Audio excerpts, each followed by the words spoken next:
Dito naman hindi ko naman masasabing nanggulang si SGA. Literal na hinahawakan na ni Siakam ang bewang niya kasi tinatry niyang abutin ang bola mula sa mga kamay nito. Masasabi nating heads up play lang din naman po ang ginawa ni Gilgeous-Alexander mga idol, na nung naramdaman nga niya na may contact, kahit pa nakatalikod to ay tinira niya. Pero hindi po yan act of shooting, though foul pa rin naman.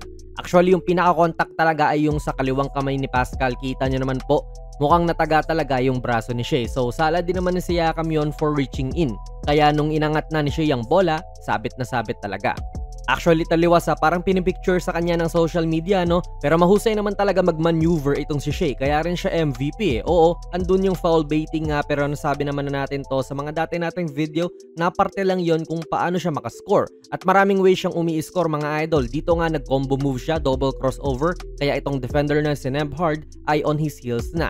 Hindi na yan makakahabol kasi hindi na siya balance, at yun nga po ang nangyari. Walang gulang si Shai dyan. Tamang understanding lang talaga nung postura ng defender niya. Minimal lang din ang contact at hindi nga niya hinanap yon, pero kita nyo naman, epektibong-epektibo pa rin.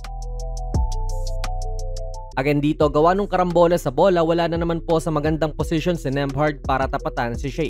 Hindi naman niya kasalanan entirely yon, pero syempre, inaatake ni Shai ito. Kaya isama mo na hindi maganda ang position niya to defend, plus yung paghanap din ng contact ni Shai ay mahirap na talaga sa kanya.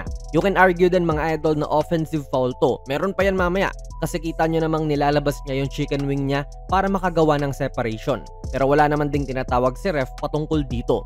Kitang-kita nyo naman din mga idol na ine-extend niya yung chicken wing niya o yung siko niya to the point na umiiwas na nga si Nembhard. And feel ko, dapat tinatawagan ng offensive foul to kasi parang excessive na yung pag-extend niya sa off-arm.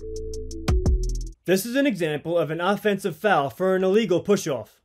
The dribbler, Nikola Jokic, starts toward the basket. And by combining a sudden stop with an illegal push-off with his off-arm, he creates space between himself and his legal defender Ivica Zubac. The extension of his left arm from elbow to wrist to push off his defender is illegal. And it is an offensive foul. An offensive player may not push off their legal defender in any way.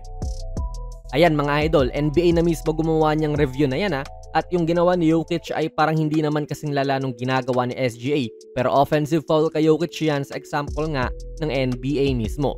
Kaya nga rito mga idol ay parang absurd na rin talaga yung ginawa ni Shai. Kasi yung siko niya ay parang shoulder level na. Hindi na niya tinatry na itago pa or pasimplehin yung gulang niya. Kaya rin medyo tumalsik si Nesmith dito, di ba? Tapos ang isa pa ay parang nag-travel din po si Shai. Ito base lang to sa pagkakaintindi ko mga idol, kaya correct me if mali ako. Kasi pagka push off nga po niya ay ito yung naging pivot foot niya. Yang kaliwang paano, so bawal na po niya yan iangat unless na lang syempre titira na siya or if wala na yung bola sa kanya. Kaso ang nangyari ay nawala siya sa balance rin for some reason, kaya napastep pa ulit siya rito papuntang baseline and yung kanang paa niya, ayan, sumunod din dyan at umangat. Kaya extra step ang nangyari. Traveling ba dapat yon? Feel ko mga idol ay oo. Kasi inangat at binaba niya yung pivot foot niya sa step back. Ayan mga idol, ang taas na nung siko niya sabay si Scott Foster ay nakatingin naman din doon tapos wala siyang tinatawag. Agree ba kayo dito sa no call na ito? Again dito makikita nyo siya na inilalabas lagi yung chicken wing niya kapag naghahanap siya ng contact. Though ito parang hindi naman tumama gaano, kaya rin nakadepensa si Nesmith ng maayos sa pagkakataon na ito. Not until sa huling segundo kung saan ayan nga natapik pa yung braso.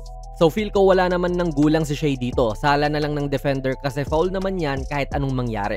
Kita nyo nga po sa arm sleeve ang tama ng pag-contest niya, in which foul naman talaga dapat. Kaya kasalanan din ng defender yan. Even dito nga rin mga idol, alam naman ng Pacers na mahilig magpa-foul sa SGA, pero yung placement ng kamay nila ay vulnerable pa rin para makapagpasabit siya. Kaya nga ganyan na lang ang reaction ni Nesmith nung nagpasabit si SGA na kunwari hindi malapit ang kamay niya pero malapit naman talaga. Mahusay naman din talaga si SGA mga idol, kaya nga siya MVP pero yun nga, parang napagbibigyan siya ng mga referee dito sa fourth quarter ng Game 4 na mag-commit ng violation offensive foul kasi hindi naman din siya pinipituhan. Kaya better call sana sa Game 5 mga idol kasi overextended masyado yung mga siko niya tapos hindi naman din po tinatawagan. Sa fourth quarter alone din po ay umiscore ng 15 points itong si SGA tapos 8 points doon, mahigit kalahati ay galing sa free throw line. Pero yung tres niya rin na catch and shoot yung nag-push sa momentum nitong OKC para umalagwa ang lamang nila. Ayun, sure naman akong walang gulang. Mahusay lang talaga.